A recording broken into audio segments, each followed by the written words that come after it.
now we'll move into the planning for applications.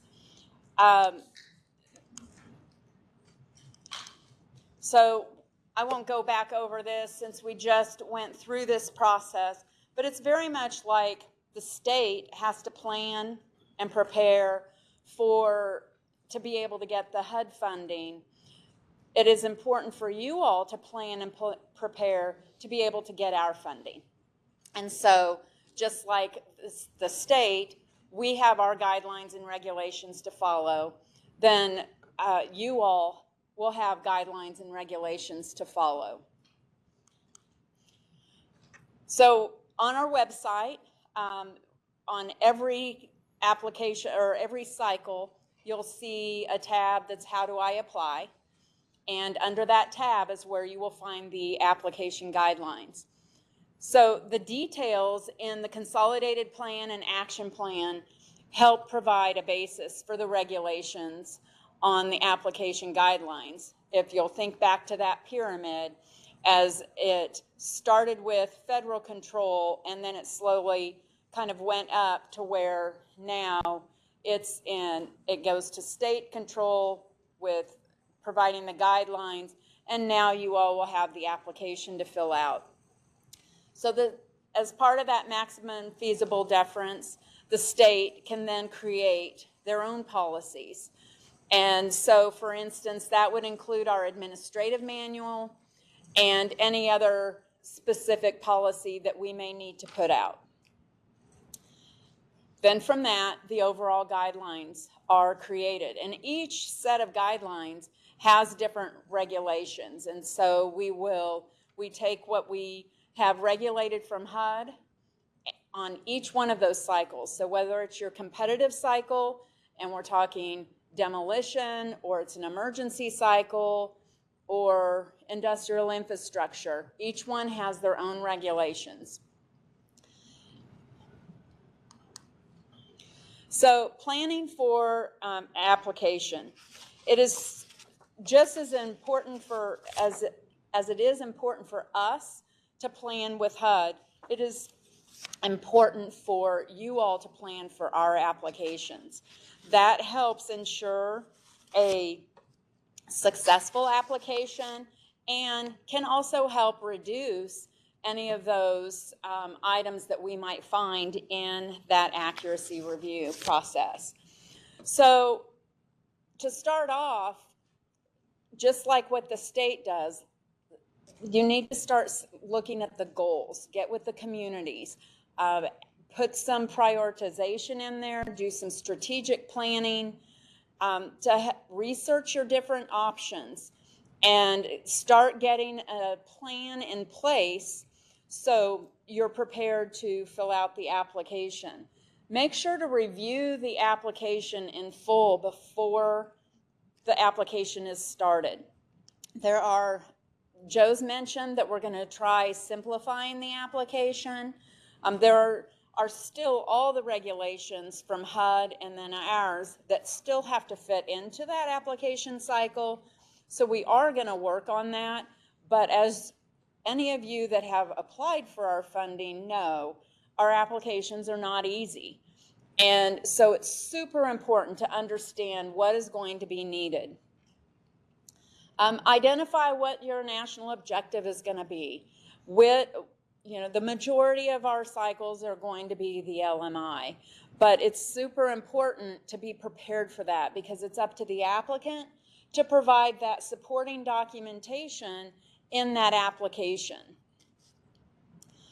Make sure that, and this is all before you start filling out the application, make sure that the project goals are clearly identified. Everybody's understanding what the objective is, what the scope is, and what the expected outcomes are. Because this is all going to be very important as you write your narrative, which we will talk about still yet later today.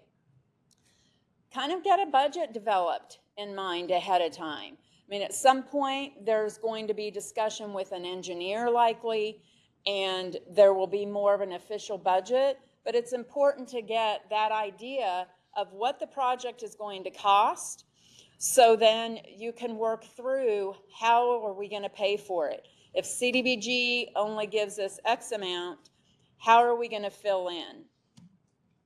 And in reality, at the end of the day, the CDBG funding is gap funding.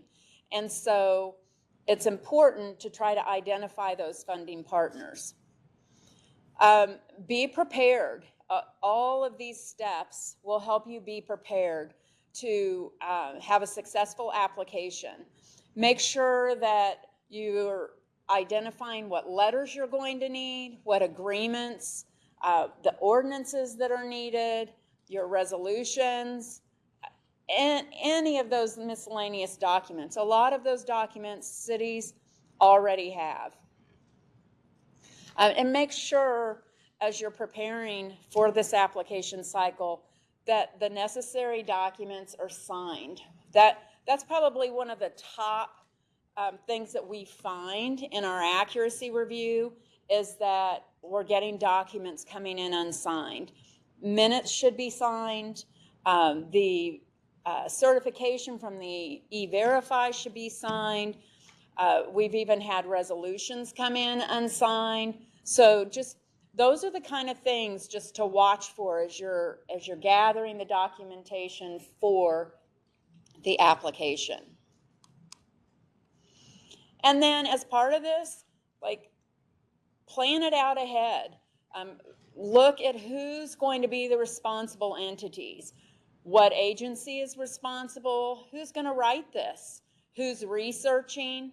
Who's editing, submitting, administering? And then very quickly identify what your public hearing date is, because as most of you probably know, HUD is super intent on having public participation and public input. So on the citizen participation, keep in mind that there's only certain requirements, such as holding the 2 public hearings, but it's okay to hold more. That helps in your application as well, because there are going to be questions about past effort, community participation. So hold your public hearings, create your need assessment. Prior to all this, maybe create a plan for community engagement to ensure that the voices are heard. Hold additional town hall meetings if it's needed, depending on what your project is. Because when you hold these multiple meetings and educate your communities, that helps show transparency, and it provides them the opportunity to put their comments in. So when you're preparing for the application, as you're reviewing the guidelines, prepare yourself a checklist, maybe even a spreadsheet, to where you can keep track of your steps, so to help stay on the timeline. Take advantage of application office hours. Make sure that you've got all the required forms. And having that checklist helps you remember, because there, as you may know, are a lot of forms that are required. The project management of just the preparing for the application and then making application is so important, because that's where we find a lot of the mistakes, is those missing documents. And if you plan it properly and you're ahead of the game, then you'll be able to submit it earlier than 4:58 if the deadline is 5 p.m. Oftentimes, we're seeing those last few coming in then. Those are the ones that are often incomplete, don't have mistakes, or they have technical difficulty. Sometimes that's because multiple people are trying to submit at 4:58. So it's just super important to prepare for the application process.